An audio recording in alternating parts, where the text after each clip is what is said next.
Viimane tööriist oli siis tähenduse laiendaja, mis tähendab seda, et sageli inimeste tähendus töö kontekstis ongi ainult kahes vaates. Ühelt poolt see tähendab palga teenimist ja teiselt poolt see tähendab lihtsalt kuskil on keegi, kes saab usutavasti meie tööst kasu, aga mõnikord see jääb nii kaugeks ja kui sa juhina võtad need tööriistad kasutusele, mida me siin praegu vaatasime, siis tegelikult sa laiendad seda tähendust. Et siin tööl käimine ei tähenda ainult sissetulekut, see tähendab arenguvõimalusi, see tähendab eneseteostust, huvitavaid projekte, see tähendab sulle vabadust, autonoomiat, võimalust ise otsustada, teha, see tähendab ägedat meeskonda, motiveerivat juhti ja lõpuks on kuskil ka klient, kes saab sellest siis kasu.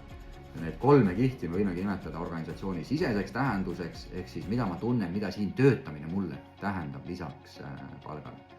Ja see lõbus tööriist, mida ka kuskil ühisüritusel on väga hea kasutada, on siis tähenduse maatriks, kus sa kutsud oma tiimi mõtlema korraks, okei, pane kirja 3 asja iga tulba juurde, et mida siin töötamine sulle endale tähendab. Mida see tähendab sinu perele, et sa siin töötad?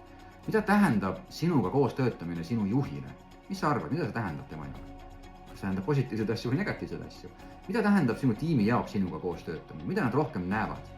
Mida tähendab sinu klientide jaoks, et kui mitte keegi enam seda tööd ei teeks, mida täna sina teed, kas kliendid oleksid õnnetud, rahul olematud? Mida see tähendab ühiskonnale, et kui mitte keegi seda tööd ei teeks, mida teie näiteks ettevõttena teete?